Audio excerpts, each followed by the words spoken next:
కీర్తనలు 37:1 ఈనాడు ప్రపంచంలో ఎన్నో విషయాలు జరుగుతున్నాయి. బైబిల్ చెప్తున్నది ఇదే, చెడ్డవారిని చూసి వ్యసన పడకుము. నాకు అది ఇష్టం. ఇలాంటి సమయంలో కూడా అది గుర్తు చేస్తుంది, ఎల్లప్పుడూ అప్సెట్ అయి ఉండనవసరం లేదు అని. చెప్పండి ఆమీన్. దుష్కార్యములు చేయువారిని చూచి మత్సరపడకుము. ఎవరైతే న్యాయంగా ఉండరో లేదా దేవునితో నీతిగా ఉండరో వారు గడ్డి వలెనే త్వరగా ఎండిపోవుదురు, పచ్చని కూర వలె వాడిపోవుదురు. ఇప్పుడు కొంచెంగా 2వ వచనాన్ని గురించి చెప్తాను. అది దేవుని నుంచి ఒక అధికారపు ఆజ్ఞ. ఏమంటే చెడ్డవారు వాళ్ళు కానీ మారకుంటే వాళ్ళు గడ్డి వలె త్వరగా ఎండిపోతారు. దేవుని సమయం ఏదో నాకు తెలియదు. అయితే దేవుడు తప్పకుండా వచ్చి చెడ్డవారితోనూ చెడుతోనూ డీల్ చేస్తాడు. నమ్మిక ఉంచి ఆధారపడి ఆనుకుని ధైర్యంగా ఉండుడి. దేవుని యందు మేలు చేయుము. దేవుణ్ణి నమ్మి మేలు చేయుము. మనం నివసిస్తున్న ఈ కాలంలో ఏం చేయాల్సి ఉంది? దేవుణ్ణి నమ్మి మేలుని చేయాలి. అదొక చిన్న సింపుల్ ఫార్ములా. కేవలం దేవుణ్ణి నమ్మడమే కాదు, కానీ నమ్మిన తర్వాత ఏదైనా క్రియ చేయండి. ఈరోజు దేవుని ప్రభుత్వం మరియు మనిషి యొక్క బాధ్యతను గురించి మాట్లాడతాను. దేవుడు పాలకుడు, ఏం కావాలంటే అది చేయగలడు. అయితే ఆశ్చర్యపరిచే విషయం, ఆయన రాజ్యంలో ఆయన నియమించుకున్నాడు మనతో పార్ట్నర్స్గా ఉండాలని. అంటే ఆయనే అంతా చేస్తూ ఉండడం కాదు, కానీ మన ద్వారా చేయాలి అనుకుంటాడు. చూడండి, అంతేకాదు, ఆయన ధైర్యమైన అడుగు వేసి మనిషికి ఉచిత చిత్తాన్నిచ్చాడు. ఆయన చిత్తాన్ని ఎంచుకోవడానికి దేవుడు మన ఉచిత చిత్తాన్ని యూజ్ చేయాలంటాడు. అదే మన జీవితం మీద పెద్ద పిలుపు. ఆయనకు రోబోలు వద్దు, తోలుబొమ్మలు వద్దు. ఉచిత చిత్తాన్నిచ్చాడు. ఎవరైనా నరకానికి వెళ్ళాలి అనుకుంటే అలా చేసే వాళ్ళ హక్కుని దేవుడు కాపాడతాడు. అంటే అది నిజం. నాకు బాగా తెలుసు, కొంతమంది తెలుసుకుంటున్నారని ఎవరైనా దేవుణ్ణి ప్రేమించాలని అనుకోకుంటే వాళ్ళు దేవుణ్ణి ప్రేమించేలా చేయలేరు. అది వాళ్ళు చేసుకునే ఒక నిర్ణయం. అయితే వాళ్ళు చేసుకునే నిర్ణయాలకు వాళ్ళే బాధ్యత వహించాలి. కనుక ఈ ఉచిత చిత్తం విషయం ఒకవైపున ఎంతో ఆసక్తికరంగా ఉంటుంది. అయితే దానికి ఎంతో బాధ్యత ఉంటుంది. ఎందుకంటే నాకు ఉచిత చిత్తం ఉండి నా ఎంపికలు నేను చేసుకోగలిగితే దేవుణ్ణి నిందించలేను, లేదా ఇంకెవరినైనా నా గందరగోళానికి.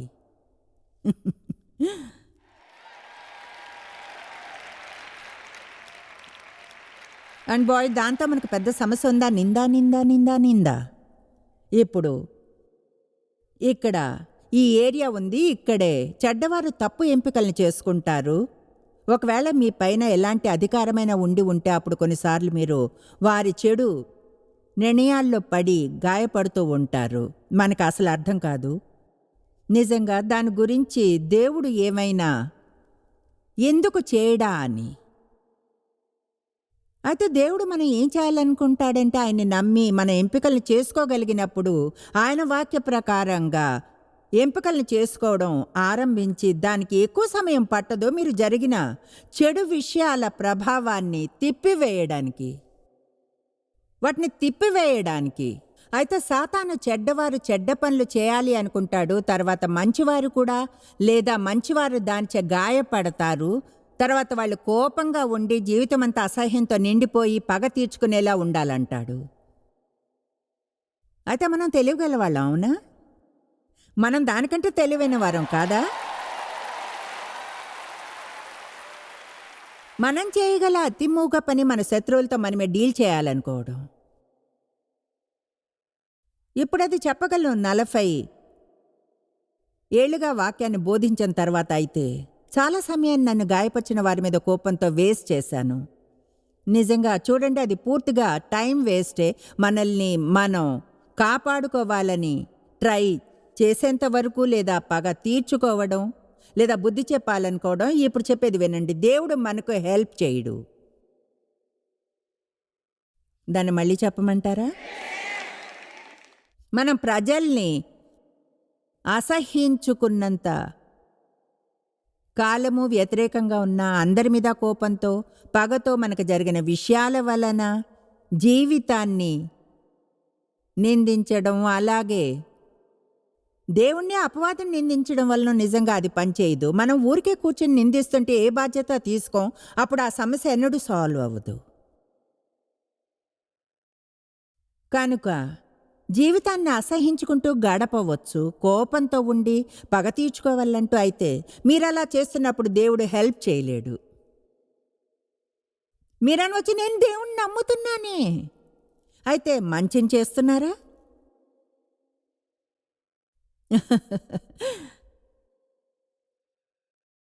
మీరు క్షమిస్తున్నారా? శత్రువు కొరకు ప్రార్థిస్తున్నారా? మీ బాధల మధ్యలో మీరు ఎవరికైనా బ్లెస్సింగ్గా ఉంటున్నారా? కమాన్, నేను దేవుణ్ణి నమ్ముతున్నాను. అయితే అదే సరిపోదు. ఈరోజు ఇక్కడికి వచ్చి ఇలా అని ఉంటే ఎంతమంది దేవుణ్ణి నమ్ముతారు? పైకి లేవని చెయ్యి ఒక్కటి ఉండేది కాదు. అయితే ఇలా అని ఉంటే దేవుడు మీకు చేయమని చెప్పింది ఎంతమంది చేస్తున్నారు?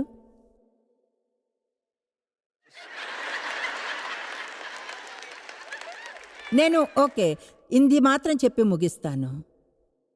దీన్ని చెప్పి విషయాన్ని ఇక్కడ ముగిస్తాను. చర్చికి వెళ్ళడం అద్భుతం. అయితే అది బేస్మెంట్ లెవెలే.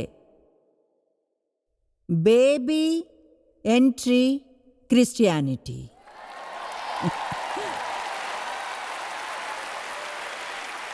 ఒక క్రిస్టియన్గా చెప్పవలసింది కేవలం అంతే. అయితే నిజంగా విచారకరం. అవును, మనం చర్చికి వెళ్ళాలి. అయితే చర్చి నుంచి బయటకు వెలిగించబడి నింపబడి సమాజంలోనికి వెళ్ళి యేసు ఆయనకి ఎలా ప్రతినిధిగా ఉండమన్నాడో అలా ఉండడానికి సిద్ధంగా ఉండాలి. అది విని విసిగిపోయాను. మీరు క్రిస్టియనా? నేను చర్చికి వెళ్తాను అంటే దేవుని వాక్యం నిజంగా ఔషధమే. ఒక అనువాదం ఉంది, అది ఐజాక్ లీజర్ ట్రాన్స్లేషన్. దేవుని వాక్యం ఔషధం, దాన్ని ఔషధంలా తీసుకోండి.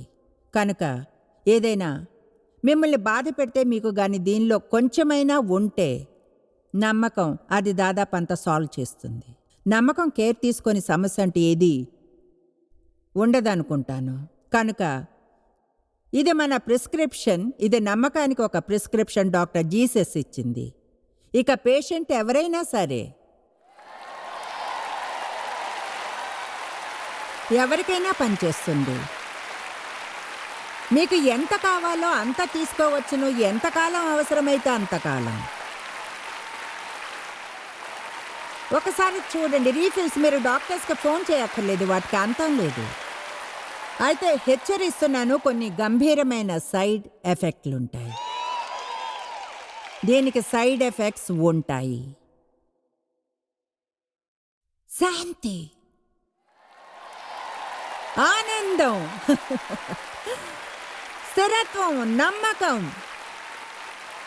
ఇంకా ఓ మై గాష్ అన్నిటికంటే మెరుగైన జీవితం.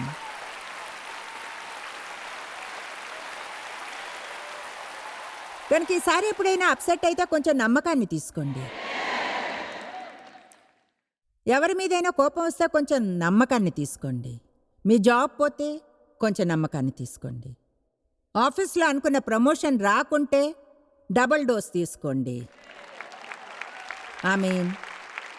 అయితే నిజంగా ఈ విషయాన్ని ముగించడానికి మీ నమ్మకపు డోస్తో పాటు చూడండి, కొన్ని మంచి స్పూనుల మంచిని చేయాలి.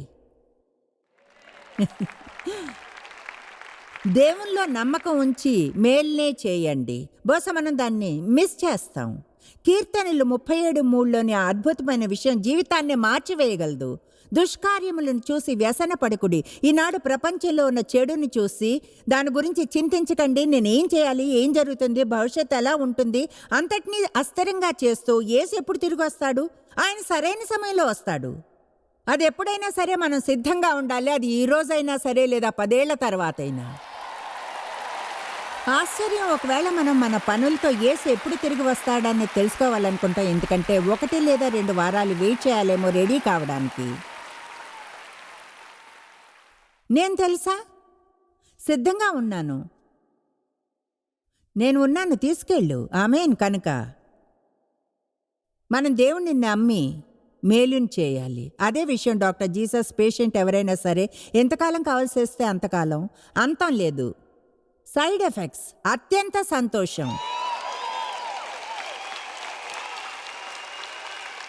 పరలోకంలో ప్రతిఫలం. అది అక్షరాల నిజం. కీర్తనలు 37 చెప్తుంది, దేవుడు సిద్ధంగా ఉన్నప్పుడు చెడ్డవారితో డీల్ చేస్తాడని.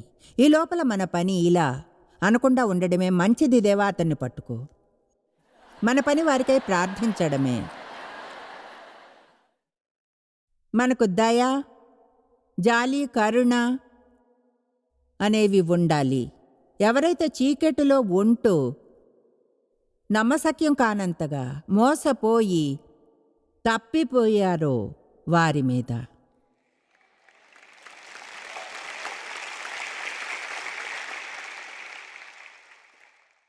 4వ వచనం, యెహోవాను బట్టి సంతోషించుము, ఆయన నీ హృదయవాంఛలను తీర్చును. అది అలా సాగుతుంది. ఆ తర్వాత 8వ వచనం, కోపం మానుము, ఆగ్రహం విడిచిపెట్టుము, వ్యసన పడకము, అది కీడుకే కారణము. అలా సాగుతుంది. 11వ వచనం, అయితే చివరికి దీనులు భూమిని స్వతంత్రించుకుందురు. అంటే అక్కడ మనం గమనించవలసిన కొన్ని విషయాలను చూస్తున్నాం. అవి దేవుని రాజ్యంలోనికి కరెక్ట్గా సరిపోతాయి. ముందుగా మనం చూస్తాం కొంతమంది చెడ్డవారు చెడు పనులు చేయడాన్ని. మరి దేవుడెందుకు వాళ్ళని ఆపుడు? ఎవరైనా ఎన్నడైనా మిమ్మల్ని అవమానపరిస్తే దేవుని ప్రార్థించారా ఆపమని? అప్పుడు ఆయన ఆపకపోవడం మీకు అది అర్థం కాకపోవడం, అసలు అర్థం కాకపోవడం జరిగిందా? నాకు ఆ అనుభవం ఉంది. నా తండ్రి నన్ను సెక్షువల్గా అబ్యూస్ చేస్తున్నప్పుడు ఎంతో ప్రార్థించాను. దేవుడు నన్ను బయటికి తీయలేదు, నాకు అర్థం కాలేదు. ఇప్పుడు వెనక్కి తిరిగి చూస్తే గుర్తించాను, ఆయన నన్ను దాని నుంచి బయటకు తీయలేదు, కానీ దాని నుంచి వెళ్ళేలా చేశాడని. సింహం గుహలోకి వెళ్ళవలసి వచ్చింది దానియేలు. దేవుడు సింహం నోరుని మూసేశాడు. శద్రకు, మేషాకు, అబేద్నెగోలు మండే అగ్నిగుండం నుంచి వెళ్ళారు. అయితే వాళ్ళు వెళ్ళడమే కాదు, కానీ వాళ్ళు అక్కడ ఉన్నప్పుడు సరైందే చేసినందున అగ్నిగుండం వేడిమి 7 ఎక్కువ చేయబడింది సహజంగా ఉన్నదానికంటే. ఇప్పుడు నిజంగా అది ఇంకా కోపం తెప్పిస్తుంది. నిజంగా ఏది సరైందో నమ్మిన దాన్నే చేస్తున్నప్పుడు మీ పరిస్థితులు మరింత హీనంగా అవుతాయి. ఎవరైనా అక్కడికి వెళ్ళారా, చేశారా? అయితే ఇప్పుడు గుర్తించాను, దేవుడు నన్ను దాని నుంచి బయటకు తీయకున్నా దాని నుంచి వెళ్ళేలా చేశాడని. నా నుంచి ఏదో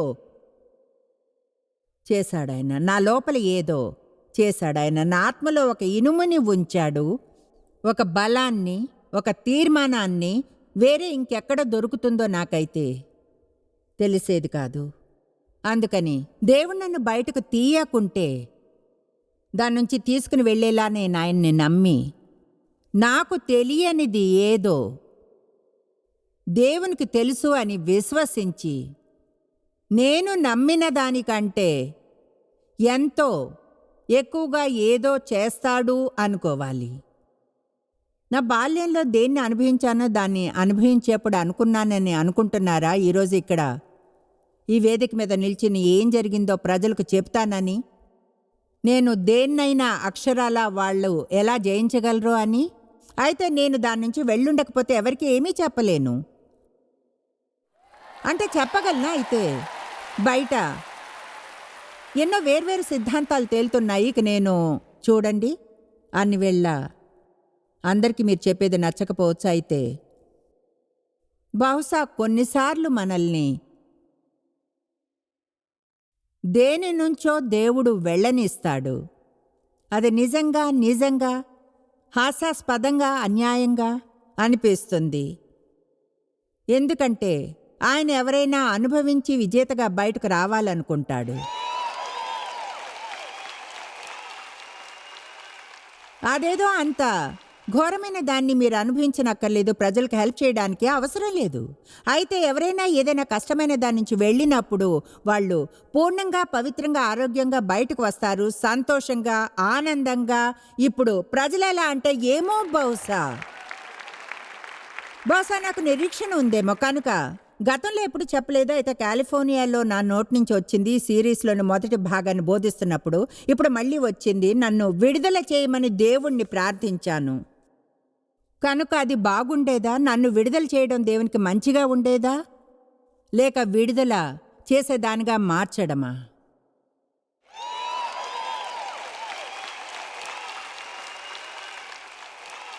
ఓకే, ఇప్పుడు ఇది చూడండి, మీకు విషయం చెప్తా, దాని నుంచి పారిపోగలను.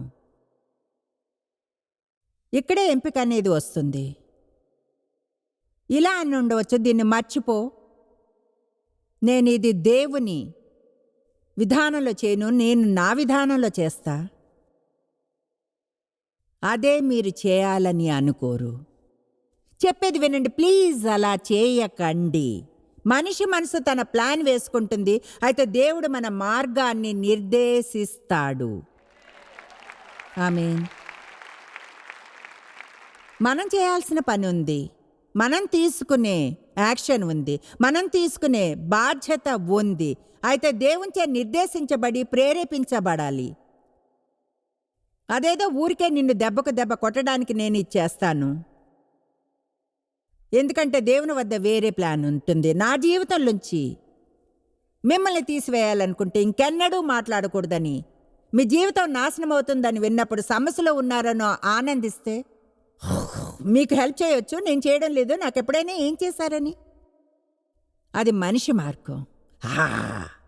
బాయ్ శరీరానికి అది ఇష్టం. అవును, మీకు చెప్పాను, దేవుని విధానం అది కాదు. 40 ఏళ్ళు దేవుని వాక్య అధ్యయనం చేసిన తర్వాత ఏం తెలుసుకున్నానో తెలుసా? ఆ 40 ఏళ్ళది దాన్ని మీకు డౌన్లోడ్ చేయమంటారా? సిద్ధంగా ఉన్నారా? ఇదిగో అది ఇదే. నేనేమనుకున్నా సరే ఎప్పుడు దేవుడే రైటు. దాన్ని ఊహించండి, దేవుడే ఎప్పుడు రైటు. కనుక కొన్నిసార్లు దేవుడు మనల్ని కష్టం నుంచి వెళ్ళనిస్తాడా, అది మనకు అర్థం కాదు. ఎందుకంటే ఆయన మనం ఎన్నడూ నమ్మలేనిది చేస్తున్నందున. దాని నుంచి మీరు పారిపోగలరు దేవుని చిత్తానికి దూరంగా.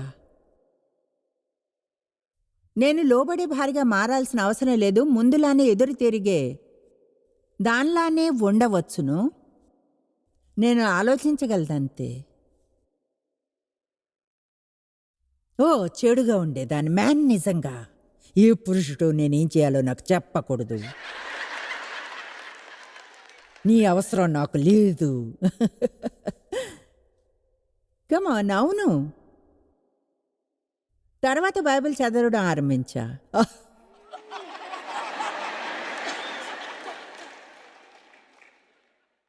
మీరు మీ భర్తకు అనుగుణ్యంగా ఉండండి.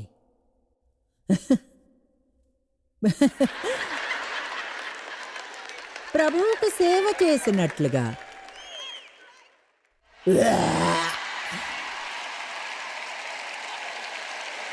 దేవా నో, అలా వద్దు.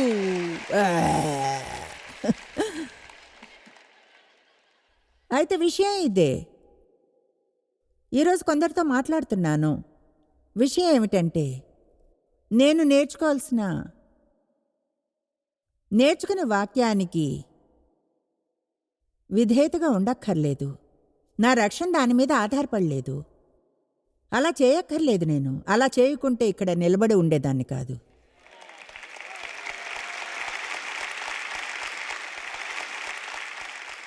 కనుక జీవితం నుంచి మీకేం కావాలి?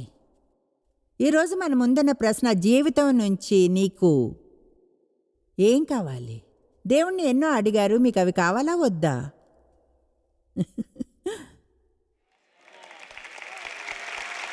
అవును, కొంతమందికి ఖచ్చితంగా తెలియదు. దేవుణ్ణి నమ్మి మేలునే చేయండి. మేలు చేయడం అంటే నాకు 2 విషయాలు.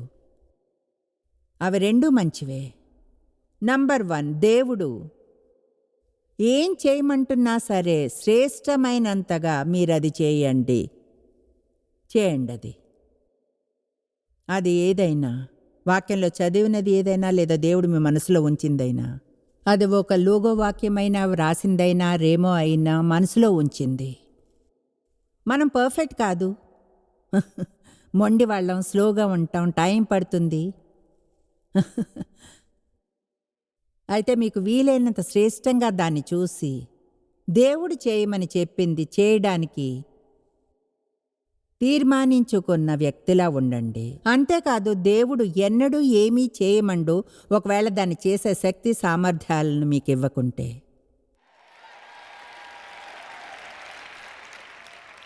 దేవుడు గైడ్ చేస్తే తప్పక ఏర్పాటు చేస్తాడు. ఆయన కృప ఎల్లప్పుడూ సరిపోతుంది. అందుకని మంచి చేయడం అంటే వీలైనంత శ్రేష్టంగా రోజు లేచి దేవుణ్ణి ప్రీతి పరిచేది ఏదో అది చేయాలని నమ్మడమే. దేవుణ్ణి ప్రీతి పరచడానికి మనం జీవించాలి. తర్వాత నంబర్ 2, మేలును చేయండి అంటే దాని అర్థం అదే. చేయగలిగిన ప్రతి చోట, చేయగలిగిన వారందరికీ వీలైనంతగా చేయగలిగినంత కాలం మంచినే చేయండి. ఎందుకంటే ప్రజల పట్ల మంచిగా ఉండడంలో శక్తి ఉంది. రోమా 12:27 చెప్తుంది, కీడిని మనం మేలుతో జయించమని. నేను పర్సనల్గా అనుకుంటాను, దేవుని రాజ్యపు దాగున్న రహస్యాల్లో అది ఒకటని. మీకు చేయబడ్డ ఏ కీడునైనా దాన్ని జయించే మార్గం బయటికి వెళ్ళి ఎవరికైనా ఏదైనా మేలు చేయడమే. అది శక్తివంతమవుతుంది. మిమ్మల్ని అవమానపరిచిన ఎవరికైనా ఏదైనా మంచిని చేసినప్పుడు ఇప్పుడు అది పూర్తిగా వేరే లెవెల్. అయితే దేవుడే అధికారి. బహుశా దేవుని యొక్క అధికారాన్ని గురించి మాట్లాడడం మంచిది. ఎందుకంటే నమ్ముతానంటే మనకి ఎక్కువగా దేవుని పట్ల భక్తితో కూడిన భయం ఉండాలి. మీకు విషయం చెప్పిన, దేవుడు మీ బడ్డీ కాడు, ఆయన ఒక కాస్మిక్ శాంతా క్లాజు కాడు. మీ పూర్తి కోరికల లిస్ట్ని గ్రాంట్ చేసే ఆయన కాడు. ఆయన పవిత్రమైన వాడు, ఆయన నీతిమంతుడు, ఆయనే అన్నిటికీ అధికారి. అక్షరాల దాని అర్థం సింపుల్ టర్మ్స్లో చెప్పాలంటే ఆయన ఏం చేయాలనుకున్నా చేయగలడు. ఎప్పుడు చేయాలనుకున్నా, ఎక్కడ చేయాలనుకున్నా అది మనలో ఎవరి పని కాదు.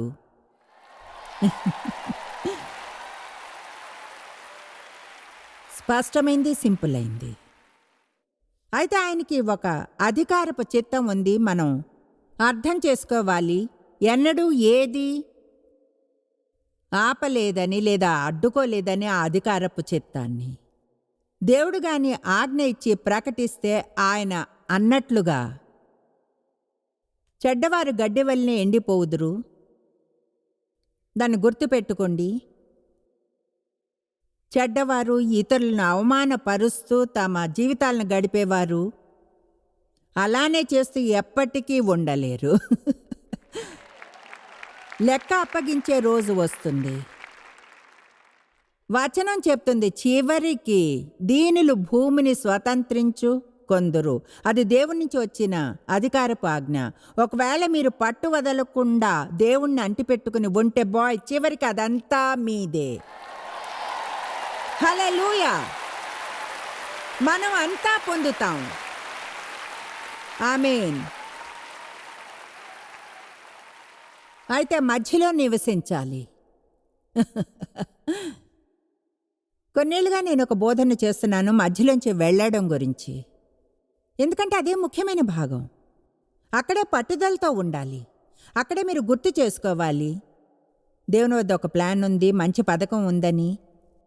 ఒకటి చెప్పనా, దేవుని వద్ద మీకోసం ఒక పథకం ఉంటే చెడ్డవారి మార్గంలో వచ్చే అవకాశం ఉంది. అయితే చివరికి మీరు తప్ప ఇంకెవరు మీకోసం ఆయన ప్లాన్ని ఆపలేరు. మీరు కావాలంటే దాన్ని ఆపవచ్చును. చెప్పింది విన్నారా? మీరు తప్ప ఇంకెవరు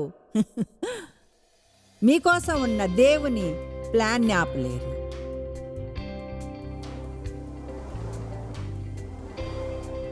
ఎవరు మీకోసం తెరవలేని ద్వారాలను దేవుడు తెరవగలడు. అయితే దేవుడు మనల్ని చేయమని చెప్పినది చేసే బాధ్యత మనకుందని గుర్తించండి. మనం ఊరికే ఏమీ చేయకుండా కూర్చోకూడదు. ప్రార్థించాలి, దేవుని నియమాలను అనుసరించాలి. మీరు చేయగలిగింది చేయండి, దేవుడు చేయమని చెప్పింది చేయండి, మిగతాదంతా ఆయన చేస్తాడు.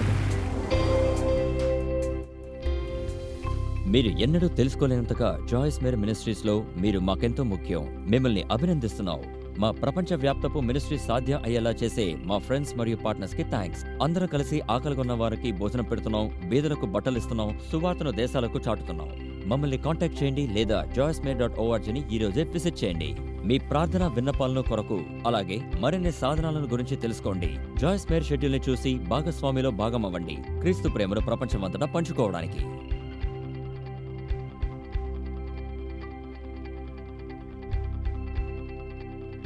ఈ ప్రోగ్రాం జాయిస్ మేరీ మినిస్ట్రీస్ పార్ట్నర్స్ మరియు ఫ్రెండ్స్ ద్వారా స్పాన్సర్ చేయబడింది.